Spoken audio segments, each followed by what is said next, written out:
Awesome. I think I'm live. This is the 3 secret hacks to a successful life. So hopefully you can hear me and see me. Let me just double check. Where'd that other window go? Okay, you're right here.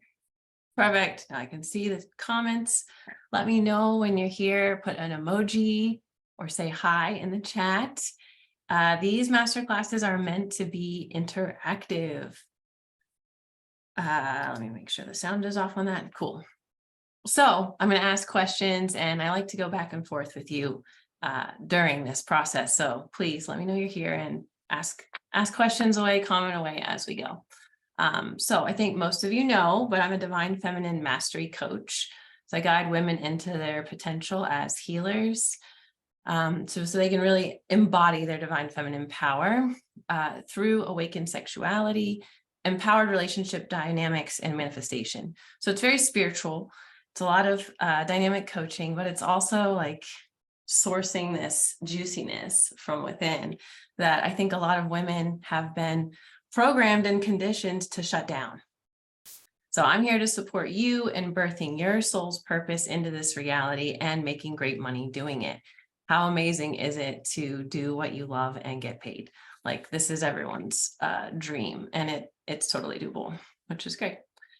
So like I said, my method is a fusion of coaching, which I have lots of years of experience in, especially dynamic coaching. Dynamic coaching is a little different, where you put into these structures. So it's really interesting as a divine feminine coach, having these different structures and playing with the balance of masculine and feminine energy. So I really enjoy that. I'm passionate about being part of our collective sexual revolution.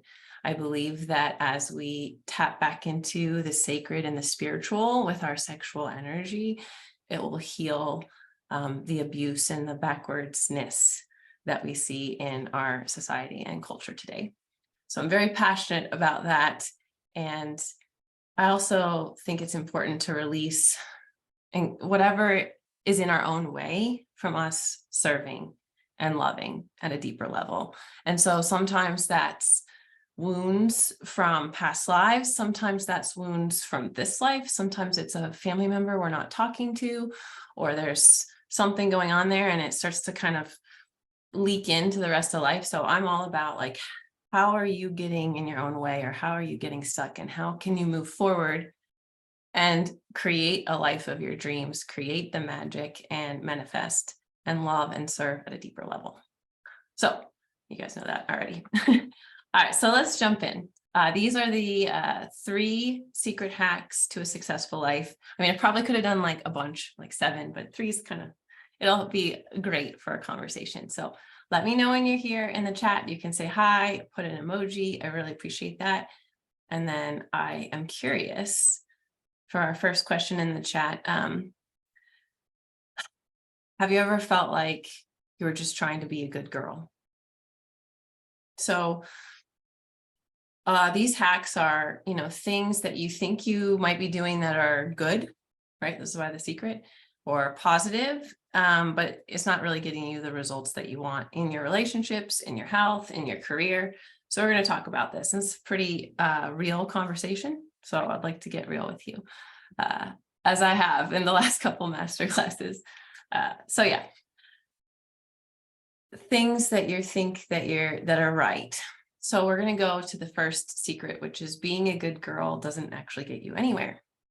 So you probably have felt like, oh, I'm going to try to be a good girl, or a good mom, or a good sister, or a good daughter, right? And so I'd love to hear in the chat, in what relationship were you attempting to be, quote, good, and it didn't really get you the results you need? Because what are we doing, right? When we're trying to be good, good girl, being nice, doing what we're told, or even good mom, like putting our needs to the side. That's like a societally accepted thing that's not great for our health.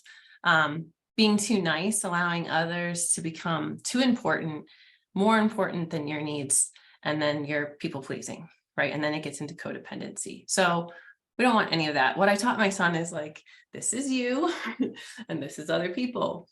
And you can't go too high because then you're not caring about other people. And you can't care about other people too much because then you're not caring about yourself.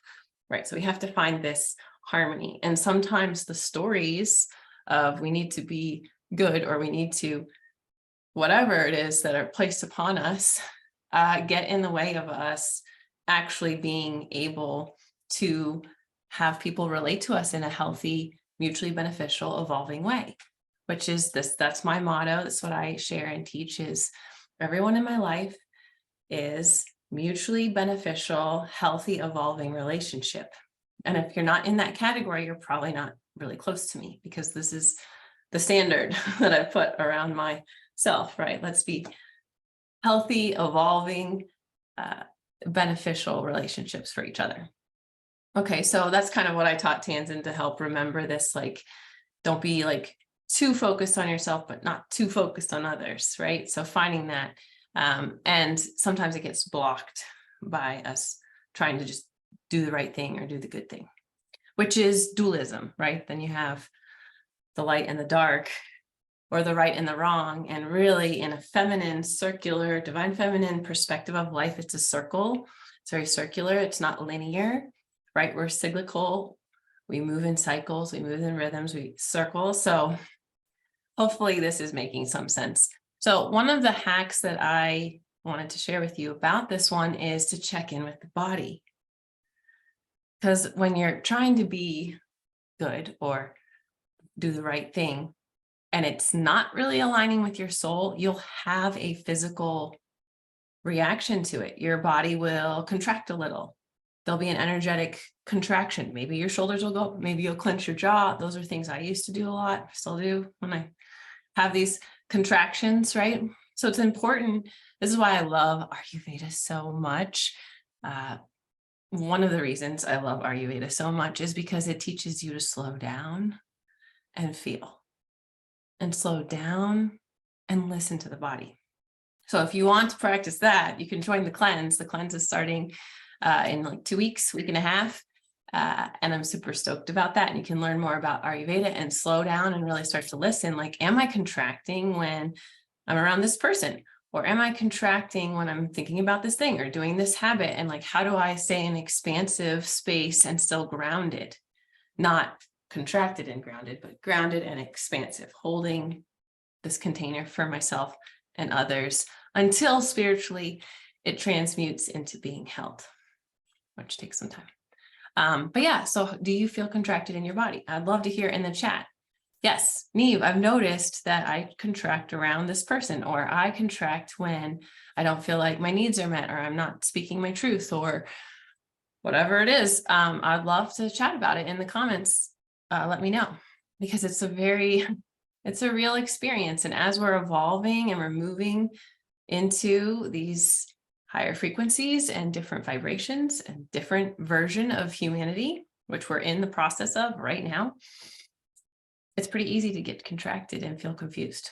So it's important to catch yourself in that, because the more that you can release the contraction and take up the space that you need, the more like faster your ascension is, and the more that you just feel held during your life. Okay, so I think that was enough for number one. First secret, being good, being right. What do we want to do as the hack? Just check in with the body. Okay, so secret number two, doing the right habits with the wrong energy won't get you the results you desire. So we want to do things in an empowered, sacred, feminine way. Okay, so what does that mean? Put it in the chat, please. What habits are you doing to help with a goal that you're working towards that doesn't feel like you're getting the results? So I'd love to know, like, okay, I'm doing this habit, but I'm not getting the results. Because sometimes what I have found with habits is that there needs to be a goal that I'm working towards. So I might need a reward. That's what I'm saying. So sometimes, like, okay, if I work out every day this week, then I get a reward on the weekend or something like that. Those help a lot for me. That's a type of hack with this, but it really goes a little bit deeper.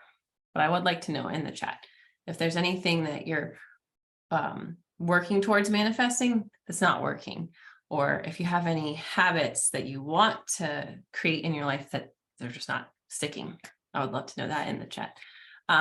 So the hack is really more about how you're doing things versus what you're doing.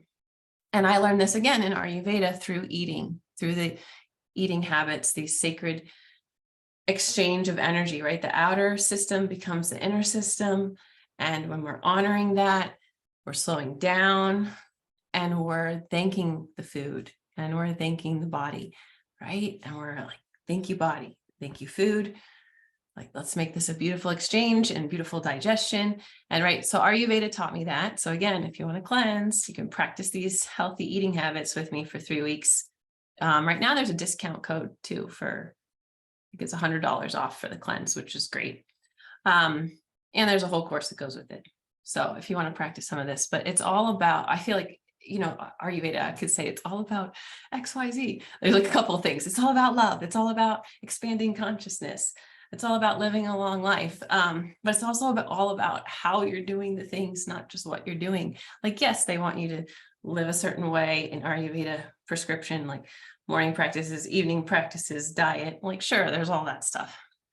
But how are you doing it? Because it doesn't matter if you do all of the right things, if you're all like, you know, a spoiled bratty attitude about it, right? So thinking about how, this one can be really trippy, especially like when you're, let's take self-massage as an example. I've been wanting to share some of this stuff anyway. So this is a juicy example. Are you ready? Let me know in the chat. Yes, Neve, ready? Okay. So self-massage. This is one of my favorite habits because it teaches you to go from self-hating, self-loathing to self-mastery, right? It slowly, over time, shifts you, right? Self-love allows you to learn how to love your body and honor your body. When I first started doing self-massage, I was literally like, okay, I'm just gonna throw this oil on me. Yeah, out the door. And like, there is nothing sacred. Now it's like, my consciousness is in my fingers when they're on my body, and I'm touching myself in a way that feels so good. And I'm in the moment. And a lot of times I'm doing affirmations like, I am a goddess. I am beautiful. Right. And it started with, I am enough. So this habit is life-changing. It's, there's a progression to it. It takes, time and energy to transmute yourself, right? From maybe not liking yourself to absolutely adoring yourself, right? That takes a little bit of time. Self-massage is the habit that helped me the most. And it transformed from doing the thing, I'm gonna do the thing, to being in the thing. So this hack is not about what you're doing, but how you're doing it. That's the hack. And that's what will shift the energy for you to manifest anything. So for me, I started really worshiping at the feet of the altar of my own body, right? I started to come into my self-masturbation, my self-pleasure practices with the sacredness of, I am my own lover, right? And I started worshiping my body like, I love you, arms, like you're amazing. I love you, fingers. You let me feel so much, and diving into the practice. And now I have lovers that want to worship at the altar of my body. Yes, come worship at the altar of my body. Like, you know, it was funny that it was like 2 years ago or a year and a half ago, we were talking about, I was talking with a girlfriend about, you know, men and sex and sacred sexuality and, you know, whatever. And it's going from, for me, this teenager who felt the prostitution wound and like guilty, like if a guy's going to take me out on a date, then I have to sleep with him. Like, that's what I thought. That was like my mental, like, oh no, now I have to give something up because I got food or whatever, right? But that's the prostitution wound.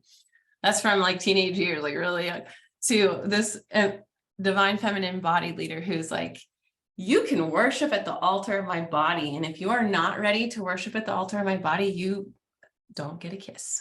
Like, there isn't, right? And that changed because of the way I touch myself, because of how I'm doing my own practices.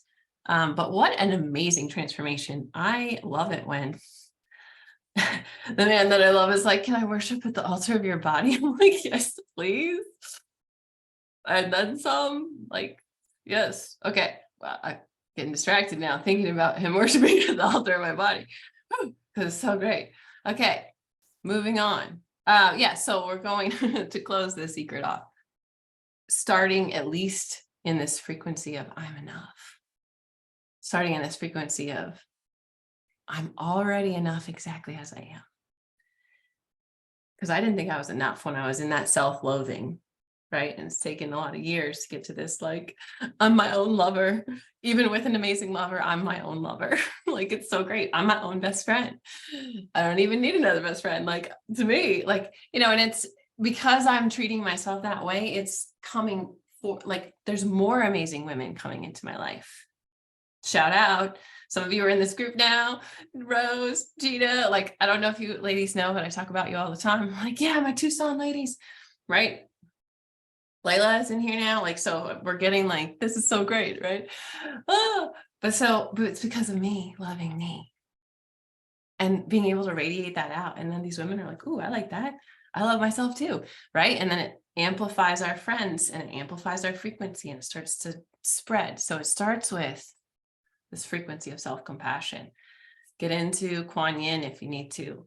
Start there. And then it progresses to, it's like from a vibration of I'm enough to a vibration of I am ascending. I am the goddess.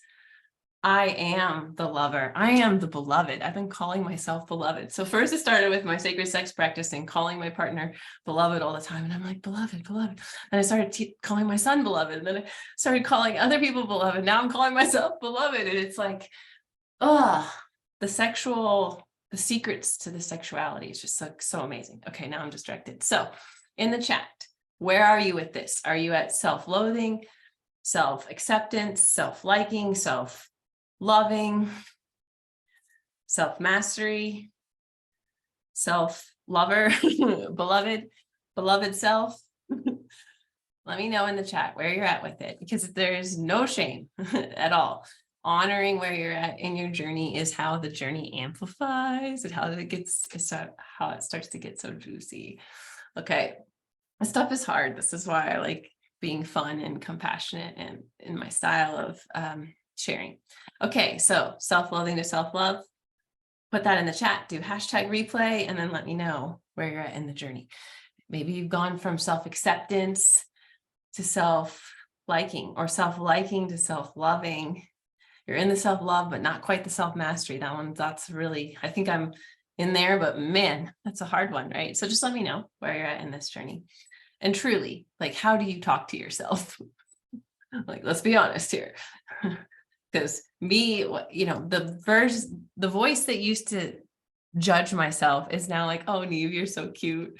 When I like, for lack of better words, like F up, when I don't do something that, whatever.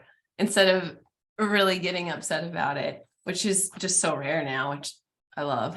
It's like, oh, Neve, you're so cute that you thought XYZ. How could have you been so adorable? Instead of like, you, whatever, negative, bad comment, bitch, whatever. Like, however I used to talk to myself, which was very negative.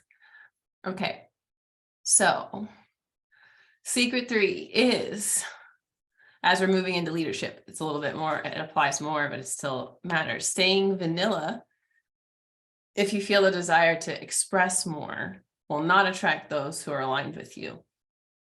This is also energetic and relational kind of secret, but if you change for your husband, or you change for your boyfriend, or you change for whoever externally, you're blocking the people that are actually aligned with you to find you, right? If you're investing time in places where you have to camouflage how you feel or who you actually are, it slows down your soul's mission in this life. Like, it's gonna, okay. So for me, as soon as I gave myself more permission to express, which I feel like really happened when I moved to Arizona, because there's a lot of people here expressing lots of things. And it felt like, oh, okay, I'm not a crazy weirdo wearing, orange or whatever, which in DC, you wear black, gray, sometimes white, and like navy blue. So if you wear purple or orange, people are going to stare at you in Washington, DC, which I found out, right? So that kind of thing. So it's like, oh no, don't wear purple or orange. Well, that type of mentality of like, oh, I love this song, but I don't want to tell my husband, or I don't want to tell my boyfriend. Like, that's you starting to let yourself get small, and then they can't really connect with who you really are and what you really like. And if they can't, why are you, there? Like, it starts to ask bigger questions. So not blocking people from connecting with the real you. And as a leader, as a coach, if you're a coach or a healer, like, this is so huge. And something I'm working on is getting weirder. The hack is be weird, be silly, be yourself. All right. Because this is the key to so many things. So I'd love to put in the chat if you felt this before, this I have to be less, like avoiding taking up too much space. If you feel like you're too loud, too much, too weird, too anything, I'd love you to just share that in the chat. Like, yeah, I feel like the things I'm passionate about are too much. I am traversing these waters now, right? Talking about sacred sexuality isn't the easiest thing to learn how to navigate, especially with all the sexual wounding that I had, right? So it's like, and a lot of times we're here to share and teach what we needed to learn. Like, it took me a lot to get to this point of divine feminine mastery. Like, it's been a long journey, right? And so it's something that I'm so passionate about now because it's changed my life, and I want to share that. And it's similar with this hack of like, well, if I'm not sharing, if I'm not talking about like, oh, well, I was abused and now I can't even imagine being in a situation where someone could even be emotionally abusive because I don't tolerate it and I have all these boundaries, right? Like, so it's important to not be small, normal, fit in, especially if you are a leader, and especially if you feel like you need to express. And it goes down literally to the minimal things. And this is where I want to share another little secret. Like, if you like a song and it's like a weird song and you're like, oh my gosh, I don't want my partner to know I like this song because it's like rap, or it has like whatever it has in it that you don't think they would like, or I have no idea. But it's important to share that because that is the key to intimacy. Like, the most amazing, crazy, awesome sex scenes that I've been a part of with my partners over the years, like, they were partnered with a scene where we're giggling because we made a funny noise, or we're joking, we're being weird, we're being silly, and we're being ourselves, right? And so it's the way you are in the bedroom is the way you are outside of the bedroom. So starting to like be more playful with yourself, be more weird, allows more self-acceptance, allows the people that are weird too to find you. And it doesn't have to be weird. You don't have to be weird. I'm just weird. So that's, I like that word. That works for me. But it might not work for you. So being yourself, whatever that is, maybe bougie, maybe it's like, I'm very bougie and I want to be bougie. Good. Be bougie, or whatever it is. So that is the hack, is to be yourself, to be secret. So all these hacks are important to implement, especially when you're seeking to master divine feminine embodiment and leadership. You can't be too vanilla. You can't really do all the things and not be doing them in a way that is mindful and conscious, and trying to be good or do the right thing isn't going to help. So that's the rundown of all those secrets. Hopefully this has served you. I trust it has. It's important to think about these things because they're happening in the ego layer, which is the unconscious layer. And a lot of times we're not aware that we're trying to be a good girl, or we're not aware that we're being vanilla. And so this is where Ayurveda, like I said, is really helpful because it helps you slow down. I think there was something else I wanted to share. Just double checking that there was something that I thought would be so fun for us to do, but now I'm looking for it and I don't see it anywhere. Well, it doesn't really matter because we're running out of time anyway, but There was something. If I can think of it, I'll make another post. But yeah, it's time to say yes to yourself. So if you would like to have a heart-to-heart conversation with me about any of this stuff, or what you feel like is getting in your way to embodying the divine feminine and attracting the soulmate partner, or embodying the divine feminine and attracting the soul purpose job or the relationships, right? All of this goes, the reflection inward is outward. So let's talk about it. And if you need someone to hold that sacred space for you to really get vulnerable and ask yourself some of these questions and figure out, okay, what do I really want and need right now? And how do I get that support? I would love to be that person. So I put the link in the chat. Hopefully I will talk to you soon. Have a great weekend. And I'm doing a call on Saturday that everyone's invited to about Ayurveda and the cleanse. So if you're not going to make the call, please post questions about Ayurveda or cleansing in the group, and we can talk about it. I also have a cleansing group, so I can share that link too. All right, love you so much. Have a beautiful rest of your day and see you soon.